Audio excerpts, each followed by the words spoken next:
Apparently, you're the only one rich enough to own a comb out of the three of us this evening. I don't want you to put me into that like top 1% because this is a legacy comb that I've had for a very long time. Okay. it's, it's more of like yeah, it's an inheritance. I pay taxes on it. I had to. I'm saving money for the product that we're going to be talking about today. So every penny counts. Yeah, especially with this one. Yeah, especially with this one. Yeah.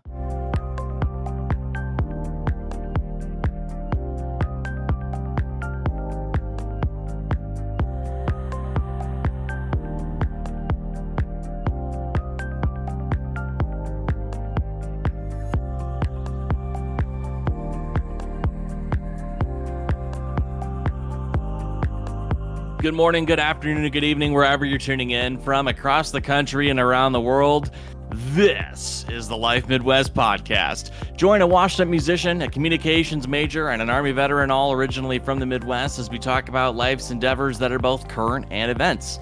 Here to carry out the show this week, as usual, and not this week, like it's something special or something. I don't fucking know what's wrong with me. I'm your host, Kevin Palmer, trying not to have a stroke. We have our producer in the booth and Thai correspondent, Wes Shirley. Howdy. I've already tickled the opposite of whatever the funny bone is 4 times for Wes, so. That's anyway. Just my wiener. I'm gonna move the fuck on from that. Joining us from the state of Washington, Seattle's best, but I don't mean the coffee. Lenny fucking Wells. Hey, how you guys doing?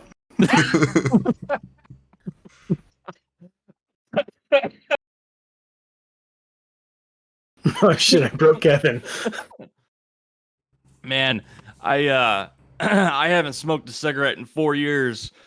And I still get that smoker's cough once in a while if you hit me deep enough in the chest. And I got punched right there just now by Lenny. That was woo.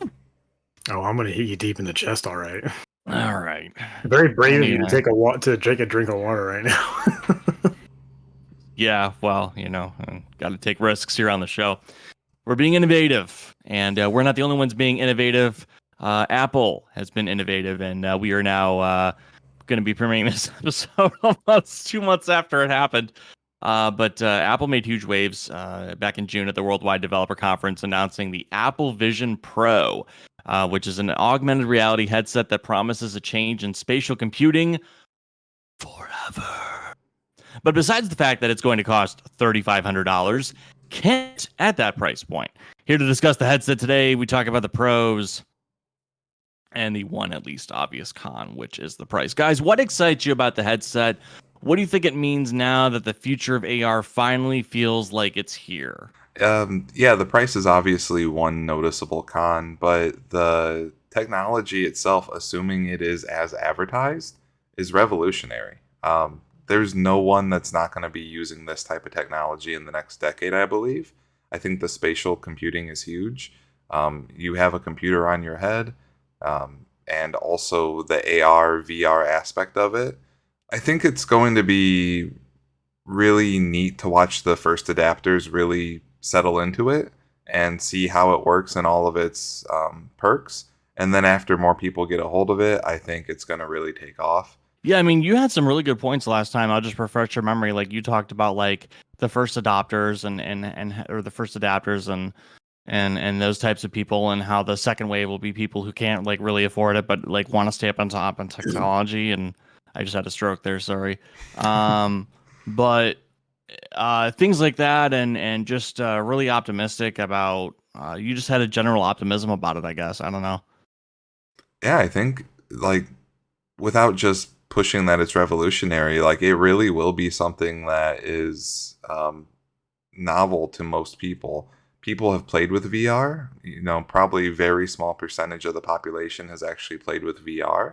And I think this mobile version of VR, and at the very least AR, and what looks to be a really good AR that tracks your fingers and tracks your face and eyes, and you can really interact with it on a level that isn't so detached and so strung up in a chair or a bed or whatever.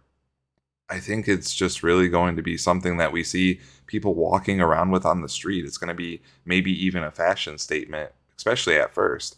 What way to show off your wealth than walking around with a Vision Pro? We're going to see like maybe even models on the runway with this. We'll see it in rap videos for sure. Like it's really going to be I don't mean to laugh. You're so right. You're so right. like, yo, motherfucker, I got a Vision Pro. Like, it's gonna happen. Just like when the Apple Watch came out and when the iPhone came out, like everyone was doing it. So it's a fashion statement, but like that's the smallest and least important aspect of it. Maybe for marketing, that's super good. But for society as a whole, we're finally breaking into what people's like envision when they think of VR, like Ready Player One, assuming is as advertised when it drops the first time. Because if it's not, it's probably going to be really disappointing, and a lot of people are not going to come back to the technology for a very long time. But if it's successful, we're going to see different companies copy this concept, and we're going to have affordable ones before too long. But what it advertises, such as spatial computing and VR on the go, AR 24/7, why would people not want to get into using that? Ready Player One was a great fucking movie, by the way. Yes, I do think that there will be fashion statements made with it, because it's not a bad piece of looking equipment, right? But I can't wait to see it in rap videos. Like, all my hoes got Vision Pros, good shit like that. So, Lenny, what are your thoughts, man? I think that was like the lowest of hanging fruit, and I'm glad that you went for it. Fucking swat that shit, bro. I am less excited about this, but that's because I don't like. So, if our listeners go back, we did an episode some time ago about VR, and one of the things that we talked about was solving like a core practical problem of that, and that does it like do what it does it perform a function well, or does it eliminate does it fill like a niche somewhere? I don't think that this will yet. If it works as advertised, it's certainly a tool, but I don't know that it does anything. I don't think it makes computers obsolete, as in like a desktop tower sort of thing. Really? Okay, that was gonna be my next question. Because yeah, I just think about like editing, like for example, like Wes trying to edit this podcast on a Vision Pro. The just straight power that you get off of a PC is far exceeds what I think this thing's gonna be able to put out. And not to say that like I know that it's going to be powerful for what it is for a mobile device. Being it has like what is the M7 chip? Is that what it is, Kevin? use the M2 processor, which M2. is used in the current MacBook Air lineup. It beats out pretty much any Intel processor currently made, except for the like high-end 13th gen chips. Yeah, but I mean, at the same time, like AMD's it's running laps around Intel right now too. So, but my point is that the functionality of a desktop, I think, is just going to still be like the benchmark, in that it's not going to exceed the benchmark. It will, I'm sure, like not overall anyways. There's going to be like some things I think that it will probably do better, but like hardcore video editing, Photoshop, things like that. I think you're just going to would be a far better PC use, right? There's a lot that we still don't know about this product, right? Mm-hmm. But and you touched on it a little bit in the intro, Kevin. I think the biggest barrier to this piece of equipment is the price tag. There's something to be said for the Apple tax, as I like to call it. An Apple products are always, or not always, but over the past like 10, 15 years have become like a premium product, like a statement of wealth, or whatever you want to say. But the price point on this thing, I think, is just like a little bit ridiculous. Because if you want to I have like an analogy for this. The original iPhone, right? So like the first iPhone, like the OG model, cost in today's money about $1,000, right? And that was like the premier smartphone. So, excuse me. Some people will argue that iPhones still are the premier smartphone. That debate aside, there's a certain amount of money that we expect to go along with that, right? And I think that this product being like 2 or 3 times the price of a flagship smartphone is a little ridiculous, especially if Apple wants this to be like a revolutionary piece of technology. Because you can't get that many early adopters in at that price tag. And that's just plain and simple. Like a lot of these are going to be going out as like gifts for like celebrities, which is in and of itself is great advertising. But it just doesn't make sense to me that trying to get people to buy in on this thing at that price tag, because for some people that's like 2 or 3 months worth of rent. So I mean, how do you get this thing out to the masses, and it be that revolution at that price? They can bring up a good point. Let's talk about the price barrier after the break. Coming up, you thought we were just going to make jokes about using this for porn, but we're actually discussing this device like the revolutionary piece of technology that it is. But Lenny's right. What will Apple do to help the customers blocked by the price barrier? I think Wes has an answer. We'll be right back.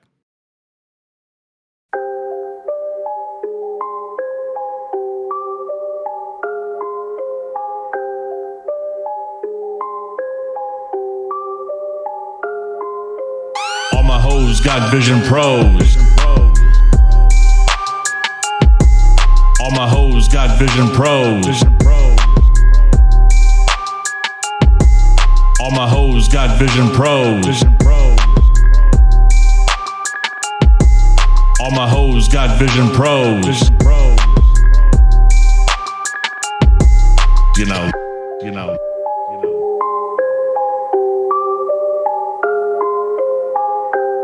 Welcome back to the Life Midwest podcast. On the other side of the break, it's your hosts, Kevin Palmer, Lenny Wells, and Wes Shirley. Hey, if you're looking for ways to support us, we do have a PayPal that is live at paypal.me/thelifemidwest. You can also support us for free by going to our social media platforms on all major social media platforms, including Threads now, at The Life Midwest. You can also check out our website at thelifemidwest.com, and you can also email us at support@thelifemidwest.com. Wes, I wanted to kick it to you, coming back from the break here, talking about the Apple Vision Pro. Do you think that there is a price barrier? And I think we can agree, there is. But I know you had some responses to kind of Lenny's thoughts before the break, and I wanted to kind of get us right at the halfway mark. Could you kind of preface something, whatever your response is, like to Lenny, and then kind of give us your response to that? Yeah, so I want to circle all the way back to using it for like editing podcast, or like the practical use for the computer aspect of the Vision Pro. I currently, not always, usually I use my laptop, but which is Windows, but I do have an M1 Apple Mini, which is actually quite powerful. The size of it is, it fits in my palm basically. Overlaps a little bit. Yeah, it's basically the size of a 2070. Maybe take 2 of them and put them together. But it has an M1 chip and only 8 gigabytes of RAM. And I edit the podcast in it just fine. It actually works better than my Windows computer with Descript, at least, which is why I got it. So if I had the Vision Pro, you best believe I would be editing this podcast on it. And I think that would be awesome. Imagine you just have your whole workspace in front of you and you're just dragging it there and you're like, all right, put this clip there and you get a clip. So I think that would be really, really cool. An answer to like what types of problems does it solve? I think the main problem it solves is escapism in society. We use the well, there's two of them, and this is twofold. First, I'll go with the escapism. What do we like to do more than anything in society? Because society, generally, people get really worn out by it. Masturbate. Right, but that's a little bit of escapism, right? Like, let's feel some euphoria That for a is little bit. Yeah. So when we're not masturbating, we like to watch movies and look through our what is that? Our clicky doodle. A Viewmaster? I think that's what those are called. Viewmaster. I forget what this is called, but It's right on the front, Kevin. oh no, it's just Image 3D, Anyways, and escapism. it's very 3D. Yeah, so we like to watch movies and we like to go to events and basically do anything that isn't, obligations, responsibilities. And I think this answers that question perfectly because you can entirely escape into wherever you want in the world through VR. And so we can play games, we can use it as a computer, we can use it in lieu of our phone, we can use everything that's in the Apple ecosystem basically in this device. And you have like a watch that helps. It probably has like haptic feedback on it. I would imagine they'll upgrade the watch to be able to work as like a rumble sensor or something like that. So you can have this fully immersive experience in your VR headset, AR headset. I can imagine playing Pokemon Go on it. I know that game's kind of dying at the moment, but like other AR type games would be really cool to play. Especially if you have a headset that you don't have to like interact with a clunky phone. So I think it answers a few really good questions or answers to problems is, escapism being number one, the fact that it can combine all your devices to just a headset that you wear around. Plus you look like a cyborg, so that's pretty cool. And the next part was the price barrier. And the price barrier is definitely an obstacle.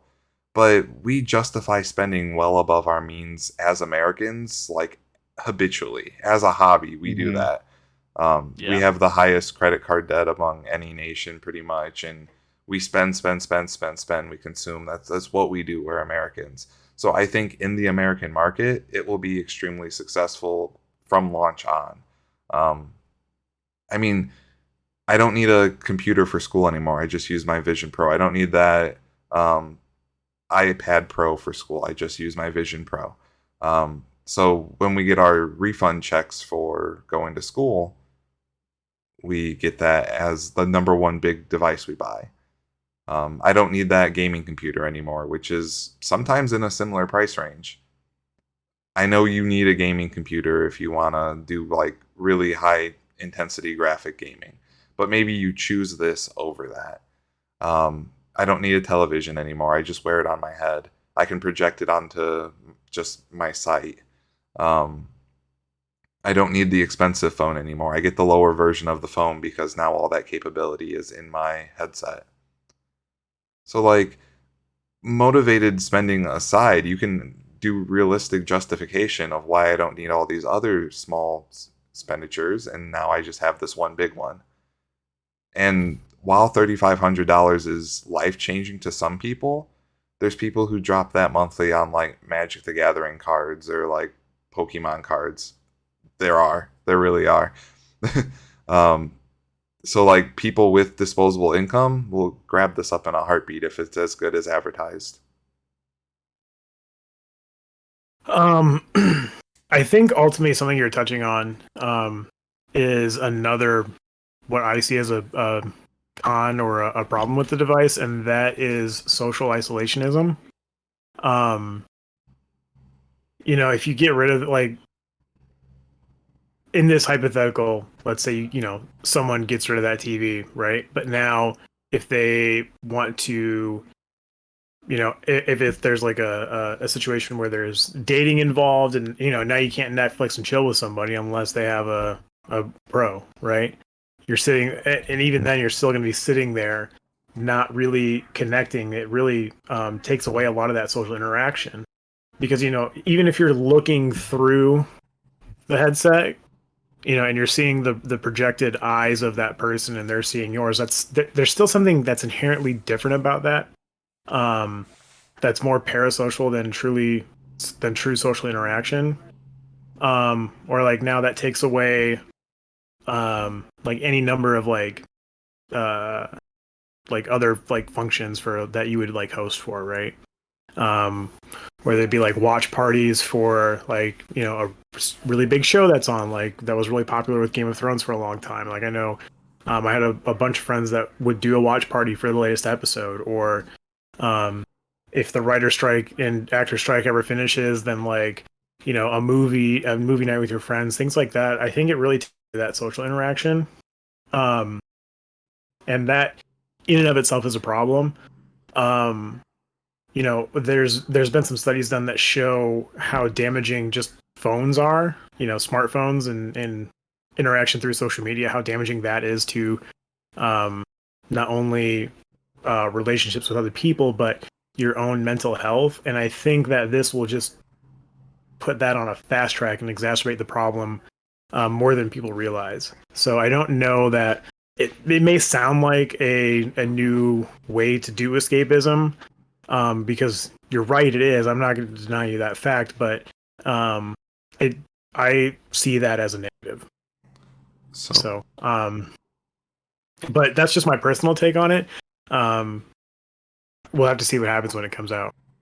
I do agree with you. I think that there is definitely a negative aspect to it, and that if I was to guess, we're going to find a lot of people dead in their apartments with Vision Pros on in the future, to get really grim about it, but that wasn't the intention.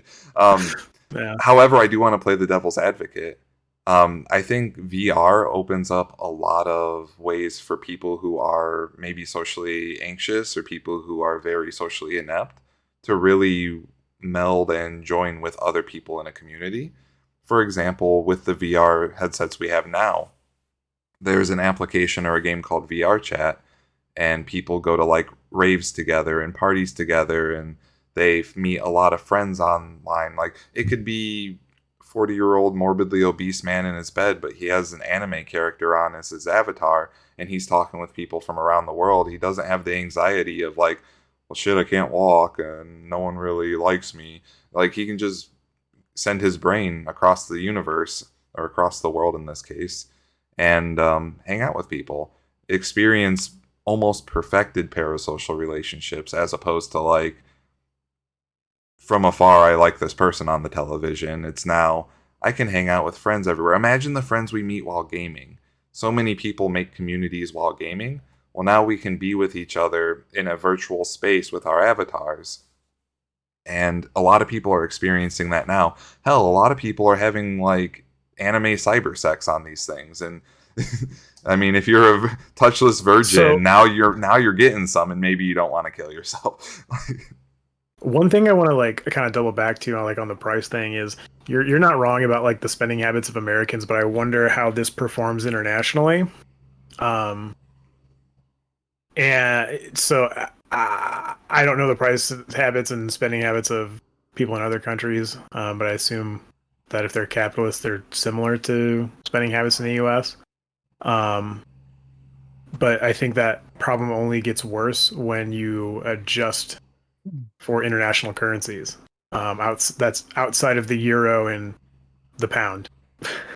Anyways, I think that price overall is going to be just the biggest barrier to entry. So without like maybe like a cheaper version, because Kevin, I don't want to steal your thunder here, but Apple usually does reserve like the Pro moniker for like the ultra premium product. I was just about to bring up that point. They do. And so that's why I think we're eventually going to have we're going to eventually have a non-pro version of this. I just don't know how long along the pipeline it's going to be. I think then, I think this is an iPhone 10 thing. You unleash like this premium $1,000 phone and you see how well it does. And then when it does well, you're like, okay, here's some more affordable versions of that phone. But then, like, what? It's hard. I mean, it's hard to say. But my question is, then, then what's the point of having like the lower juiced one? Because what does the Vision Pro sacrifice to become like the Vision whatever, right? Apple is really good. I'll answer your question. Apple is really good at making tools. And I think what consumers go out and do with those tools are what they're going to use to determine what needs to be in the lesser versions and what consumers can live without but would pay a premium price tag for. I think that's how you got the Apple Watch, right? And then you got the Apple Watch SE. We're like, okay, you want to be able to make phone calls and text messages and do some basic things on your watch, but you don't necessarily need like to be able to take an EKG. Okay, cool. Here's the Apple Watch SE. I think it's going to be one of those scenarios. So, and Google and Samsung have followed suit in this. You have the Pixel A series. You have the Samsung A series. It's a proven product path. I wonder. I don't know. I think it's hard to say. I think what I want it to be successful. I want this product to be successful, so that way, like, you know, eventually somebody else will develop one that I don't need to buy into the fucking Apple ecosystem for. As much as I know that would like make Brittany happy, so that way we could iMessage. But I think at the end of the day, I don't think this product necessarily goes away. But I think it's going to fill like some weird niche for like I don't want to say ultra wealthy, but it definitely is like, I think it's going to be something that's pretty common around like boardrooms. You know, maybe some lower level executives, but I don't know that this makes it. I think it stays pretty hard and fast to business relations, or you know, is related to business in some way. But I don't know. I have a hard time. I don't think people are ready to buy into VR, and I think that the low adoption of VR more wholesale, like as it's been available for the past 8-10 years, kind of shows that. So I think it feels like, I think it fills a business niche somewhere, and that's about it. Okay, Wes, your final thoughts? I see it taking off rapidly and then just keep going from there. I think it'll be a success in the fact that, yeah, like in boardrooms and business executives will use it. Schools might adapt into it. First adapters, of course, will take it. All the famous people that want to wear it as a fashion statement will get it. And then, of course, the people who spend outside of their means will grab it. And people with disposable income will grab it just immediately. And then we'll see a price come down because they'll make like an A version or something like that. And then I think it will proliferate to the point where most people are using it. And the elderly are like, take that damn headset off, because it's going to become a problem. Lenny's going to be the elder person. I think unironically, like us millennials are going to be the ones yelling at young kids to take off the damn headset. Not at the dinner table. You'll get lasagna on it. It was 3,500 goddamn bucks. Yeah. I'm kind of in between. I really think that this is the birth of something big for augmented reality and virtual reality in general, but I think I'm with Lenny though. I think the price barrier will be the reason why it is not more successful initially. and internationally. If it's not, that'll be the reason why. It won't be because of what you can or can't do. But time will tell, and maybe we'll make a water type episode where we just sit here and rail Lenny for half an hour talking about why he's wrong. So, I want to make a prediction real quick, and so okay, I think 5 years, like in this scenario, we have to assume that this thing's taken off and it's revolutionary in all the ways that Apple expects it to be. I think that Google's going to be like the last major tech to adapt it because they burned real hard with the glass, which I still think was really cool. I agree. But I feel like because we know that like Samsung like provides Apple with all their screen technology, like they build the screens for all of their stuff. I 100% believe that Samsung has like a design for something like this just locked away in the vault, just waiting to see just waiting for VR to take off more successfully. Just so we can have like the Apple versus Samsung debate on another thing. Yeah, I mean, I definitely see it happening. I don't think Samsung's not working on something. Sony is actually the one who made all the cameras and sensors, or is producing the cameras and sensors, as well as the eye display, or the display for your eyes in the Vision Pro. So Sony is actually quite involved in this feat. The other thing I wanted to point out that you said, Lenny, with the displays is LG makes a lot of the displays as well. It's very much a split partnership between Samsung and LG on displays. So, that being said, I wanted to deliver a little bit of news to the audience too before we go for the week. Obviously we were absent for a little while and we apologize for that. Just had a few things come up.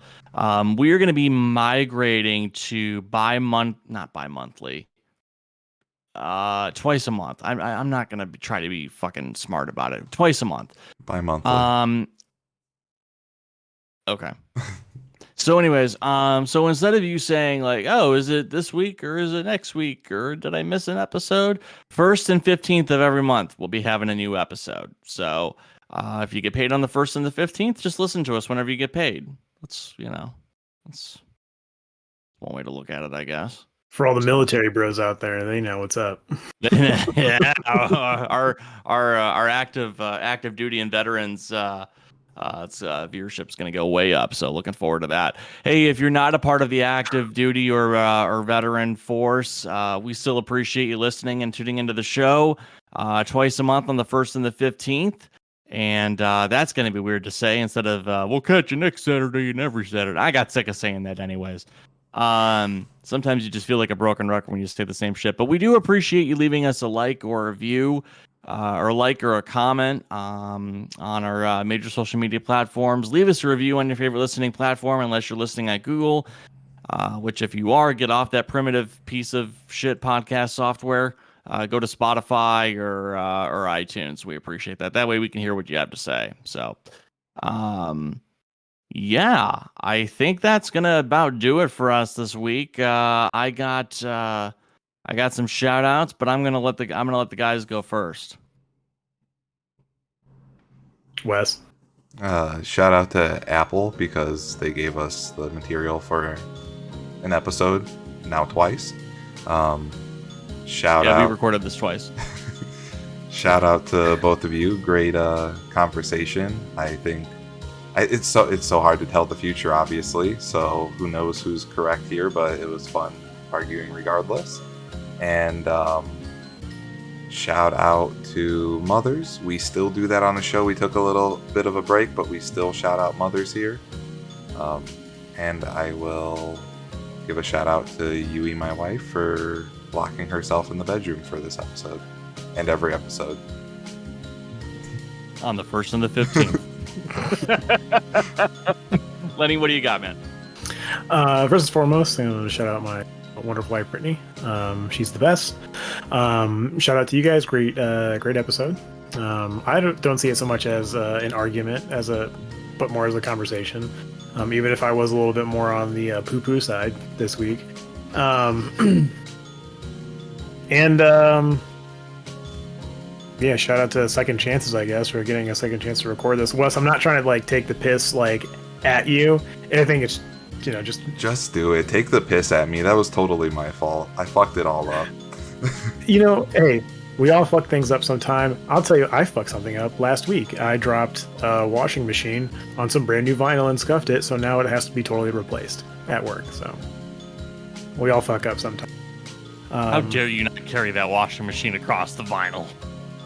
Well, anyways, I won't go into it because I don't want to make this longer than it has to be, but I tripped. So, yeah, those are my shout outs. Yeah.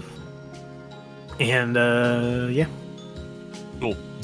Shout outs this week. I want to shout out my amazing fiance, Ashley. I only get to call her my fiance for so much longer, which would be nice. I'll be able to call her my wife, just like you two do.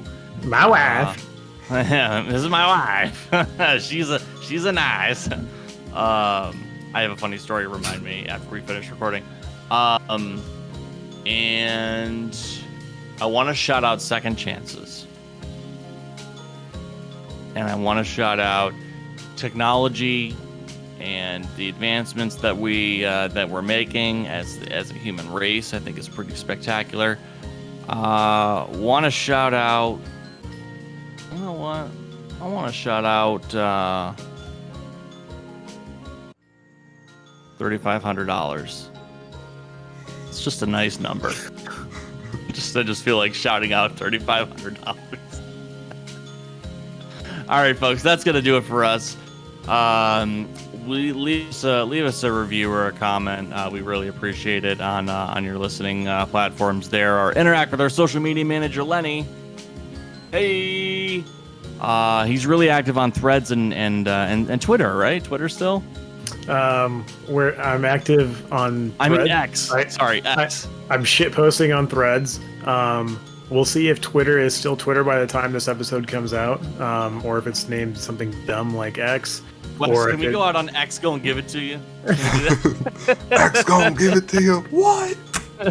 That's the first thing I thought of when I saw that. But we'll see. We'll see if we're still active on whatever Twitter is or becomes. Facebook for the boomers, and I don't know, maybe OnlyFans. I'll start posting pictures of my feet for the weirdos. We'll see what happens. We should make a Every time I website hear called Facebook. Soulmates for feet. Only feets? Only toes. Ooh. Okay, folks, we're gonna get the fuck out of here. Next week, we're gonna be doing something really fun, inspired by the cereal draft last year. We're gonna be doing a music draft. I'm not gonna announce any details now, but we're working on our picks. We're furiously working away at our office desks with our plans for our wide receivers and our running backs of the best of the 80s, 2000s, etc. So make sure you come back in for that. That's going to be a lot of fun, and looking forward to it. That's going to be on August 15th. This episode was obviously August 1st. So we'll catch you then, the 1st and the 15th of every month. We'll see you guys on the flippity flip. Deuces. Bye, love you, babes.